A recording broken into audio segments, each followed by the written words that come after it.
Hi, friends. Host Eric here. Talking with French people, and I'm here with Jane and Light Bulbs here as well. And I wanted to talk to Jane about her YouTube channel, her experience with YouTube, her just YouTube stuff in general. I noted last night that EJR&D was uploading videos occasionally on his God's Friend channel, which also got me thinking about YouTube stuff. And so, Jane, what's your channel about? It's just about MBTI and Enneagram and INT. It's basically INTP specific, but I've done like one about INTJs because my brother's an INTJ, and just my real world observations based on my personal experiences with my brother or my ENFP best friend down in Miami or things like that. What do you think the purpose or value, or why are you into thinking, talking about MBTI or cognitive functions is?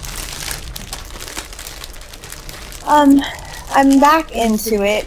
I'm 45 now. I was into it when I was a kid. My mom brought it home, and then again in my 30s, I delved into it a little bit. And then I'm just kind of at a crossroads now where I'm trying to figure out what the next step is. And, I've got my own stuff to figure out, and I'm just those are great tools for me to do that. Okay, so when you say it's a great tool, do you use it more for metacogniting about how it is that you're expressing a self in the moment, or by analyzing other people's behaviors, by thinking about it as an abstract model, or in some other fashion? I would almost go with C, all of the above. I don't really do much of the abstract model thing. I use it to try. At first, it was validation. I'm not crazy. This is how I'm supposed to be, because if I am, I'm an NT, I think, and as an 8, I'm not the typical female. Do you know what I mean? I don't have that nice, soft, nurturing. Do you know what I mean? So it helped to know that while I may be odd, I'm not necessarily, there's a reason for it. So that helped.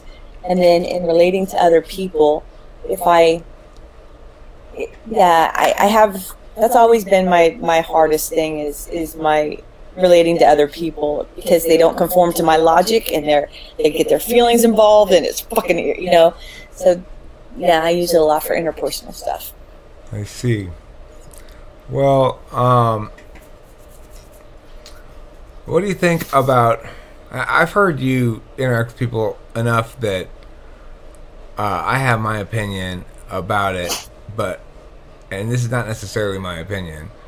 But what do Okay. you think about people who say you're an ISTP? I don't really mind. It's the approach, really. The whatever gets my dander up is when people take a 10-minute conversation and then start talking authoritatively about, oh, you're this, or you can't be an INTP because you're an 8, and it's just, ignorant blanket statements like that. It just turns me off, and I lose patience really quickly. I don't mind being questioned. Like Spacey has questioned me on stuff. It's just the approach, really. I don't. Other people's opinions don't really matter. It's just how they approach me with them. Okay. Well, I mean, incidentally, I think you're pretty textbook INTP. Because I've Like, talked to ISTPs enough that they don't give expansive answers like that on the fly.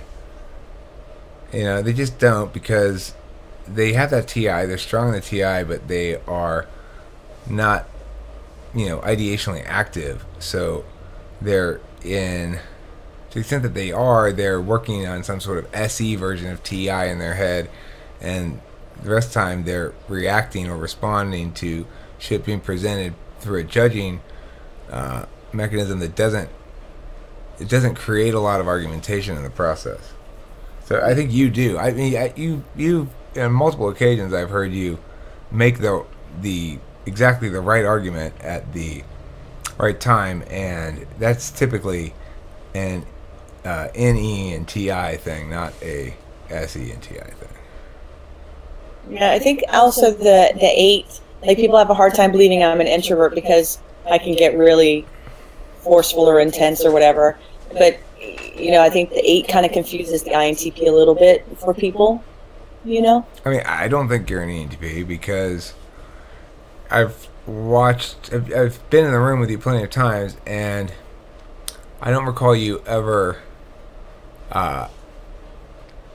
exhibiting to me that you were restraining yourself actively from a desired more center stage role, which I think I'd get that from any ENTP pretty much.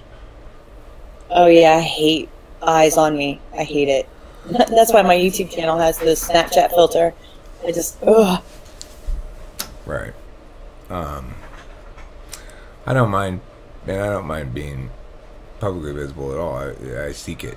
So it's a pretty clear distinction INTP and ENTP, and you can get INTPs who want to be publicly recognized for their intelligence and their ideas, and they will start YouTube channels and stuff, but they will do videos very sparsely.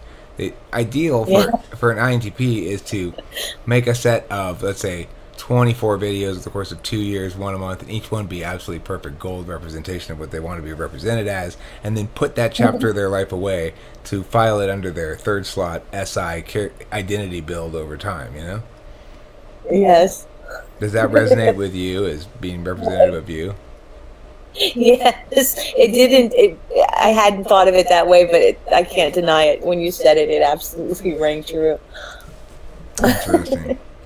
So what other sort of, like, I get making MBTI videos and stuff like that. That makes sense to me as to why people do it for a number of reasons. One, it's a good topic to talk about. Another, it seems explicatory of behaviors of people. And, you know, as you start to think about it a lot more, it kind of, because it's able to subsume most other models, once you start getting into, like, sort of the way it expresses as criteria and values and stuff, then it informs everything else in a way. It's just easy to make videos about it. But what other things would you want to make videos about if you weren't making videos about MBTI? See, I've actually, that's what kind of got me away from my channel now, because they started turning into like vlogs and they got a little off MBTI. I mean, I kept referencing MBTI, but it started turning into more of like a video diary, and I wasn't interested in that. I don't know what else anybody else would be interested in. You know, I have this eclectic, all these weird. Let yourself vlog. Just let yourself vlog. But what? I mean, like, who cares? Maybe your great grandkids will, or something. If you have them, I don't know. If you ever have any great grandkids, maybe your sisters, your great nieces, or something. Who knows? Somebody down the road for posterity will have access to as much of you after you're dead as you create access to you for them now. If I come up with, like, if something big comes up, you know, then I might make a video about it. If there's something I need to, you know, get off my chest, or I think that it might be helpful to somebody or whatever. But it's like you were saying, I'm getting into the sparsely part of my YouTube channel right now. It's going to taper off until I move. You know, we'll see. Moving is it's a very impactful event for people psychologically, you know. How are you experiencing it? Are you experiencing it as something significant, or is it just like, well, whatever, I gotta move? Yeah, I told you a little bit last night about what happened, and after all that went down, I actually had to live in that house for 9 months. And then when I moved, I just basically boxed up everything. And I've kind of toted it all around for 10 years. I've been having dead people shit for 10 years. And I got to go through it all now. And that's what I'm kind of procrastinating on. I'm starting to shut down. And I tried to do it the other day, and God, I can't make myself do it. You know what I mean? So yeah, this one's really hard, because I'm actually going to get rid of shit and throw shit away, and, you know, yeah, this one's hard. So, I mean, what about other relationships, like significant others? Have you pursued that? Actually, he pursued me. We've been together about a year, almost a year and a half. Oh yeah, you do have a boyfriend. I forgot. Go ahead. Sorry. Yeah. It's okay. It was like 9 years between relationships, but, you know, yeah, he kind of pursued it, and I don't think we'll ever get married. I mean, there's no need to. We're not going to have kids. There's, we don't make enough money so that the tax write-off is worth it or whatever. But I just, it's working for now. And when it doesn't work anymore, it won't, Do you feel happier than you did prior to getting in a relationship? Yes, absolutely. Well, that's good.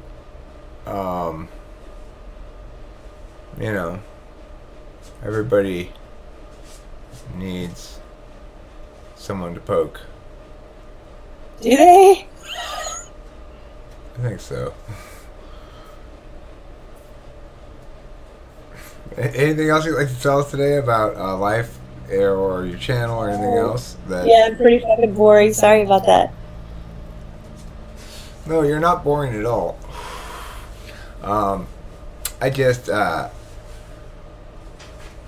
just felt as though I didn't know anything about you. When I heard you had a YouTube channel, I want to ask you some questions.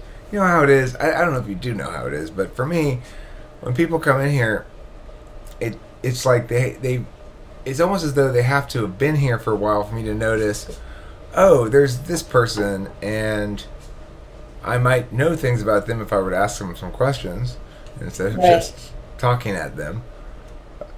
It just takes a while for me to settle in that somebody's person who's going to be. I mean, there's only so many people you can keep track of, I guess, in your head. Absolutely. I'm curious about that though too. Like, how many community members will I be able to meet and talk to before, like, I forget who Lightbulb is because she's got pushed out of my head by Jane or whatever. I guess it's just Diana Sue stays. Oh, she's so pretty too. Look at her. I'm not gonna forget about you, Lightbulb. I'll push somebody else out of my head, okay? Did you see the episode of Married with Children when Bud was trying to help Kelly cram for a test, but he pushed other information out, so she forgot what the doorbell meant and shit like that? I don't remember it, but it sounds like a funny episode. It's a good one. This is Cameron is you can put it up here. He's gonna cut out of this. You can't really see it on the camera, but it's got written on here TWFP, but it's in mirror image. So no matter which way the camera is, if it's mirror, it'll look right on one side. Right. That's cool, very cool. I Cameron. love that thing behind your head. That wooden cabinet.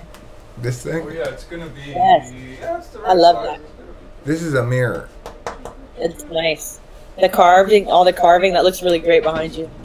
Thanks. It's gotten actually a fair amount of compliments, and it was just kind of a makeshift, a stopgap solution because there's holes in the wall, and we weren't sure what we wanted to do with them, so we just put that over. Anyway, thanks very much for watching. Thank you, Jane, for participating in this exciting discussion about Jane's YouTube channel and a little bit more about Jane's INTP-ness. Penis. Mm-hmm. Hey, that's official, dude. You heard it, Lightbulb.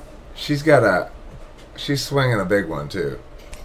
I'm fucking changing my goddamn username right now. You think I'm joking around? INT Big Cock. That's what they can call you. All right. See you later, everybody. Don't forget to eat plenty of cheese. Bye.